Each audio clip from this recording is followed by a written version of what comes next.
આગામી 36 કલાક જોવા જઈએ તો ગુજરાતના ઘણા ભાગોમાં ભારે વરસાદ થવાની શક્યતા રહેશે. કેટલાક ભાગમાં તો જ્યારે પૂરની સ્થિતિ હોય તેવું જણાશે. દક્ષિણ ગુજરાતના ભાગો, નવસારી, સુરતના ભાગો, તેમજ સાતપુરાના ભાગો, મહારાષ્ટ્રના સરહદના ભાગોમાં ભારેથી અતિભારે વરસાદ થવાની શક્યતા રહેશે. આ ઉપરાંત મધ્ય ગુજરાતના ભાગોમાં, વડોદરાના ભાગો તેમજ મહીસાગરના ભાગોમાં ભારેથી અતિભારે વરસાદ થવાની શક્યતા રહેશે.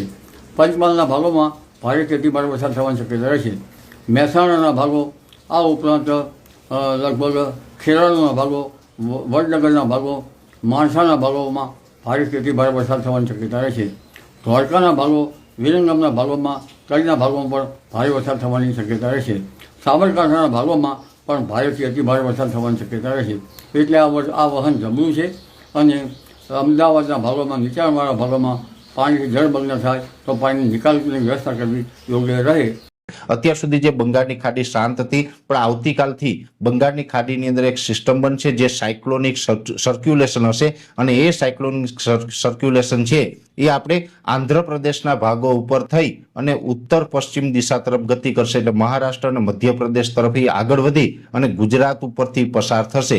ખાસ કરીને આ સાયક્લોનિક સર્ક્યુલેશન છે એના જે મેઇન પાર્ટો છે એ દક્ષિણ ગુજરાત અને સૌરાષ્ટ્ર ઉપર થઈને પસાર થાય તેવું અનુમાન છે, જેને કારણે દક્ષિણ ગુજરાત અને સૌરાષ્ટ્રની અંદર ખૂબ વધારે વરસાદ પડશે, ધોધમાર વરસાદ પડશે અને સૌરાષ્ટ્ર અને દક્ષિણ ગુજરાતને 16 થી 24 ઓગસ્ટ દરમિયાન વરસાદ છે કાયદેસર ભમરોડી નાખે તેવી પણ પરિસ્થિતિનું નિર્માણ થાય તેવું છે. પણ સૌરાષ્ટ્ર અને દક્ષિણ ગુજરાતની અંદર વરસાદ પડશે, એની સાથોસાથ કચ્છ જિલ્લામાં પણ સારા વરસાદ પડશે અને ઉત્તર ગુજરાત હોય, મધ્ય ગુજરાત હોય, મહારાષ્ટ્ર બોર્ડર લાગુ વિસ્તાર હોય કે મધ્યપ્રદેશ બોર્ડર લાગુ વિસ્તાર હોય, તમામ વિસ્તારોમાં સારા વરસાદો થશે. ઓલ ઓવર ગુજરાતમાં સારા વરસાદો થશે, પણ ખાસ કરીને સૌરાષ્ટ્ર અને દક્ષિણ ગુજરાતને ગમરોડે તેવી શક્યતાઓ છે.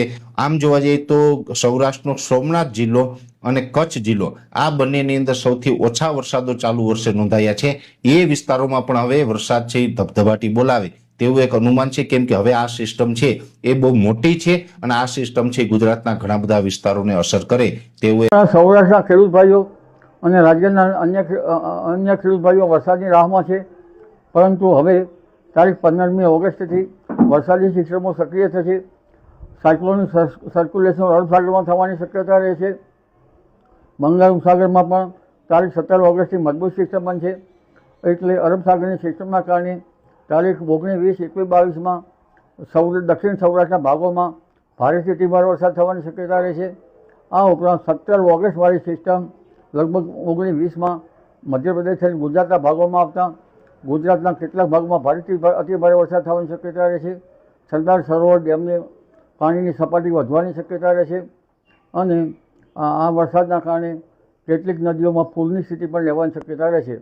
વરસાદ મહીસાગરના ભાગો, વડોદરાના ભાગો, અમદાવાદ ગાંધીનગરના ભાગો, ભરૂચના ભાગો, જંબુસરના ભાગો, સાતપુરાના ભાગો, નવસારી સુરતના ભાગો, આવડના વલસાડના ભાગો, આ ભાગોમાં ભારે વરસાદ થવાની શક્યતા રહેશે. કેટલાક ભાગમાં ભારેથી અતિભારે વરસાદ થવાની શક્યતા રહેશે.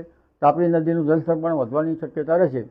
આ ઉપરાંત ઉત્તર ગુજરાતના ભાગો, પાટણ, સમીહારી અને મહેસાણા ભાગોમાં વરસાદ થવાની શક્યતા રહેશે.